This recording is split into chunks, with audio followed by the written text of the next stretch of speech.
자, 그러면 그 결과적으로 보면 조국혁 신당 입장에서는 느닷없이 어느 날 통합이 왔어요. 그래서 이 통합을 할지 말지를 가지고 어쨌든 그 지민 비조를 총선 때 했기 때문에 그리고 대선도 함께 뛰었고 사실은 조국혁 신당의 이제 주로는 문재인 정부 청와대에서 일하셨거나 이런 분들이 많으니까 기왕에 합치는 것도 뭐 그렇게 크게 뭐 조금 왼쪽에 그러니까 민주당보다는 왼쪽 날개를 맡고 있는 포션이라서 뭐 합쳐도 큰 틀에서는 문제가 없겠다라는 속에서 기다리고 있었는데 느닷없이 또 민주당 안에서 막 이렇게 되면서 결국에는 합당이 무산되고 다 후보를 내서 평택을 선거를 치르게 된 이런 걸로 이해하면 되겠습니까? 기다리고 있었다는 것은 사실이 아니고요. 아, 그런가요? 저희는 오히려 예.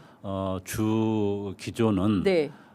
일종의 조국혁신당이 민주당이 좀 우측으로 이렇게 네. 이동을 했고 예. 중도 보수를 보수. 좀 지향하면서 운동장을 굉장히 넓게 쓰는 상황에서 예. 조국혁신당은 오히려 진보적인 영역, 왼쪽 영역에서 제 역할을 충실하게 해 나가고 네. 그래서 협력할 것은 협력하고 예. 또 경쟁할 것은 경쟁하는 예. 그런 기조를 잘 해 나가는 것이 예. 오히려 저희 역할이다. 그것이 중심 기조였고요. 네. 그걸 위해서 가장 중요한 것이 원탁회의 합의사항이었던 교섭단지 기준 완화라든지 네. 결선 투표제라든지 예. 또는 선거제도를 좀 더 소수 정당들이 역할을 할 수 있는 그런 방향으로 전환하는 정치 개혁을 적극적으로 하는 것. 네. 그 과정에 민주당이 적어도 그런 동반자적인 어떤 관점에서 좀 더 열린 태도를 보여줄 것을 기대하는 것. 이것이 오히려 중심 기조였고 그럼에도 불구하고 당 안팎에서 또 민주당과 조국혁신당을 동시에 지지하는 호남의 많은 유권자들이 나중을 생각할 때 통합은 불가피하다 이런 의견들도 상당히 있었기 때문에 네. 그 점에 대해서는 열어놓고 논의할 수 있다 이런 정도의 입장을 가지고 있었는데 어느 날 갑자기 그런 통보가 왔던 겁니다. 네. 그래서 아까도 말씀드린 것처럼 적어도 그 당시에 저희들이 가지고 있던 상황 인식으로는 대통령과 청와대의 의사가 상당히 거기에 있다. 동시에 집권 여당의 대표의 공식 제안이다. 예. 이랬을 때 그거는 결코 가벼이 볼 수 있는 사안이 아니어서 당 내에서 진중하고 차분하게 논의해서 질서 있게 대응하겠다.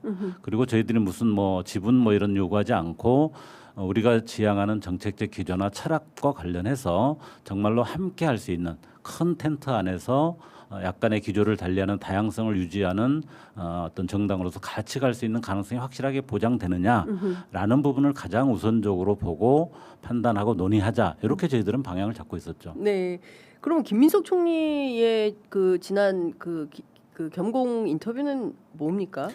저는 일종의 그 누굽니까 강덕구 최고위원의 페북 메시지를 놓고서 이야기를 했는데 두 가지를 좀 사실은 나눠서 솔직한 이야기를 해야 된다고 봅니다. 처음 첫 번째 합당을 제안했을 때 시점에서 이현주, 강덕구 최고 등이 보였던 합당 반대에 대한 아주 극렬한 반대 행동 그리고 그 과정에서 당시 총리였던 김민석 총리는 어떤 입장이었고 그분들과 어떤 소통을 했느냐 하는 부분들에 대해서 솔직하게 나오진 않은 것 같습니다. 김민석 전 총리께서는 그날 말씀하신 것은 강덕구 최고의 페이스북에 나와 있는 통합 전대 네. 이 이야기는 들어본 바도 없고 논의한 바가 없다라고 네. 했는데 통합 전대로는 두 번째 단계의 논의입니다. 그러니까 처음에 합당을 하자고 했던 것은 전대 여부와 상관없이 6.3 지방선거 전에 통합하는 문제로 일단 논의가 시작됐던 겁니다. 그때 아주 극렬하게 반대했던 이현주, 강덕구 이분들이 대체로 우리 상식으로는 김민석 전 총리하고 매우 가까운 측근들로 뭐 이현주 의원에 대해서는 좀 논란이 있겠습니다만은 그렇게 인식을 하고 있는데 그때 반대했을 때 대통령 또는 청와대 의사가 이러했음에도 불구하고 김민석 총리는 거기에 대해서 어떤 태도와 입장을 취했느냐라는 부분에 대한 답은 안 하신 겁니다. 다만 강덕구 최고의 그 페이스북에 나온 통합 전대론이라고 하는 부분에 대해서 홍익표 수석이 그때 뭐 최고위원 등 지도부 만나서 그 점을 명확하게 이야기했는지 안 했는지는 저는 그 정보는 안 가지고 있는데 그거를 들은 바가 없고 그런 사실이 없다라고 주장을 했기 때문에 두 가지를 다 솔직하게 이야기를 해야 된다고 보는데 우선 첫 단계 합당론이 제안됐을 때 어떤 태도와 입장을 취했느냐, 강덕구, 이현주 최고 등과는 어떻게 소통을 했느냐, 첫 번째가 필요하고 네. 두 번째 홍익표 수석이 지도부 만났을 때 전당대회를 통합해서 하자라는 제안이 실제로 있었는지 없었는지는 그 부분은 뭐 워낙 그런 바가 없었다고 이야기를 하시는데 그거는 소위 저 홍익표 수석이 이제 확인해야 될 문제일 것 같긴 합니다만 네. 그 부분도 정청래 어제 전 네, 대표 네. 이야기는 뭐 그 자리에 언급은 안 했지만 본인이 있었다는 거잖아요. 자리에. 언급은 안 했지만 상당히 느낌으로 볼 때는 예. 그 방향의 이야기가 있었다는 것처럼 느껴지는 뉘앙스 아니었습니까? 그래서 그거는 예. 좀 사실 확인이 필요한 부분인 것 같습니다. 예. 그래서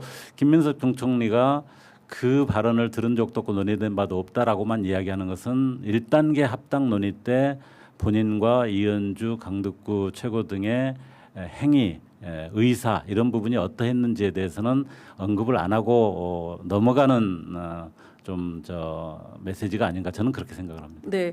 근데 정치권에서는 다 이렇게 알고 있지만 일단 강덕구 최고는 이 본인이 올린 게 아니라 보좌관이 올렸다.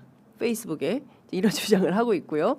그다음에 이제 그 문자 메시지가 공개된 것은 그 뉴스원에서 이현주, 네. 김민석 두 사람이 나눈 문자 메시지다라는 것을 공식 확인해주고 있지는 않습니다. 그러나 맞습니다. 지금 네. 말씀 주신 대로 페이스북은 강덕구 최고, 그 다음에 그 문자 메시지는 김민석 총리와 이현주 의원이 주고받은 것으로 이제 운이는 되고 있는데 네. 공식 확인된 것은 아니다. 왜냐하면 또 나중에 고소고발의 위험이 있기 때문에 말씀드립니다. 김민석 의원님은 그 부분에 대해서 아주 명확하게 뭐 부정적으로 이야기를 하시던데 네. 그 부분은 뭐 하도 다른 이야기들이 많이 나와서 예. 지금으로서는 추측의 영역일 수밖에 없을 것 같습니다. 예. 이게 결국에는 그 2030년 대선 이제 대선에 누가 후보군이냐, 누가 경쟁자냐 이것이 지난 그 지방선거 전에 이 통합 이슈가 같이 연동되어서 해석될 수밖에 없는 그런 여지가 있다. 그렇습니다. 합당론 처음 나왔을 때 민주당 안에서 그렇게까지 아주 폭발적인 내부 투쟁이 벌어진 가장 근본적 원인은 2028년 총선 공천 네. 그것과 직결될 수 있는 2030년 대권 이 과정에서 어느 한 주자가 너무 앞서 나가는 것에 대한 견제 그것이 아니었나 하는 생각이 들고요. 뭐 민주당 안에 있지 않고 장외에 있는 또 하나의 주자라고 할 수 있는 조국 대표에 대해서도 뭐 암암리에 견제를 하고 또 그 장으로 이렇게 들어오는 것 자체를 쳐내기 위한 어떤 시도가 아니었나 그렇게 해석될 수밖에 없는 상황인 것 같습니다. 네. 다시 평택으로 돌아가서요. 이게 그 김용남 후보 공천이 정청래 뜻이 아니었고 청와대의 뜻이었다 이런 말씀 주셨어요. 그러니까 뭐 경우에 따라서는 이게 당무 개입 소지가 있기 때문에 뭐 적확하게 해석을 해야 되는데 그런 설이 돌았다는 거죠. 그렇습니다. 설. 제 주장이 주장이라기보다는 아니라 설. 꽤 많은 논의가 되고 있고 민주당 안에서 네. 예를 들면 최민희 의원님도 그런 질문을 했던 게 아닌가 싶기도 하고요. 예. 제가 정확하게 기억은 안 납니다만 그거는 좀 확인해 봐야 되겠습니다만 예. 어쨌든 초기에는 정청래 대표가 아까 이야기한 그런 부담 때문에 예. 또는 뭐 모든 선거에 너무 자신 있어서 오만했던지 예. 뭐 이런 것 때문에 후보들을 다 공천을 했다 이렇게 초기에는 해석했는데 예. 정 전 대표의 일종의 좀 가까운 최고위원이나 다른 분들이 김용남 공천이 정청래가 한 거냐 이런 질문을 던지면서 네. 그런 의문들이 제기가 됐고요. 예. 그 이후로는 대체로 정 전 대표의 의사보다는 예. 뭐 청와대의 뜻이 더 강했다 이런 이야기들도 상당히 나오고 있기 때문에 뭐 그거 역시 저희들로서는 추측할 수밖에 없는 영역인 것 같습니다. 네.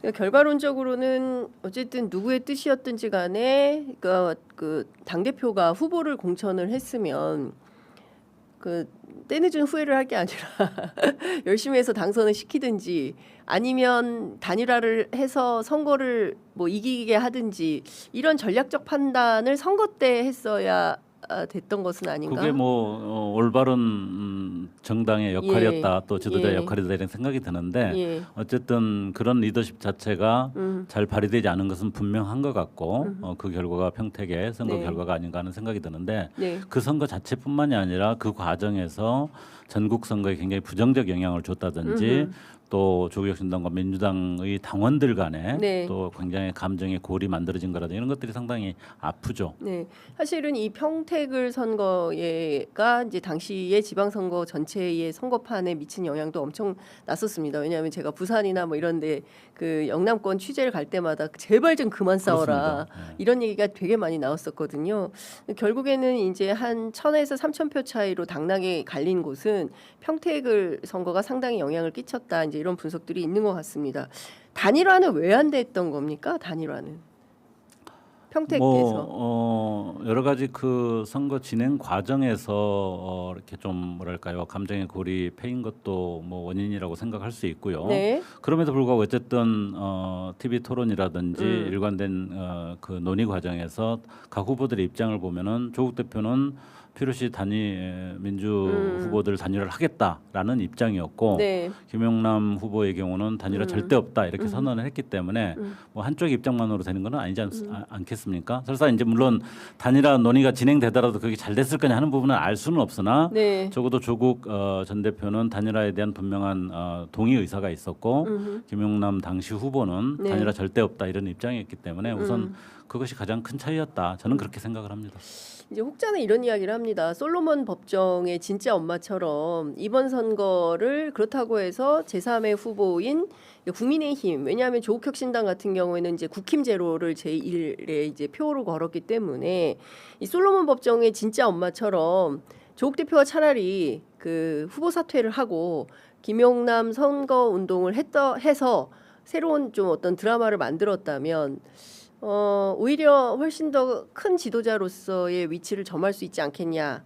이런 나중에 평가. 물론 이제 조국혁신당 당원들은 저한테 비판을 많이 하시겠지만 이런 의견도 있어요. 결과론으로 보면 뭐 그렇게 아쉬움을 표하는 분이 있을 수 있다고 생각을 합니다. 그러나 당 대표가 일종의 당의 명운을 걸고 선거에 뛰어들었기 때문에 네. 그렇게 어떻게 보면은 가볍게 결정을 하기는 어려웠을 거다 이런 생각이 들고. 뭐 사실은 여론조사 마지막 공표 또 공표가 안 되는 시기까지 여론조사 결과를 보면은 조국 전 대표가 앞서가는 결과가 나왔기 때문에 그 시점에서 그런 판단을 하기는 좀 어려웠겠다 그렇게 생각을 합니다.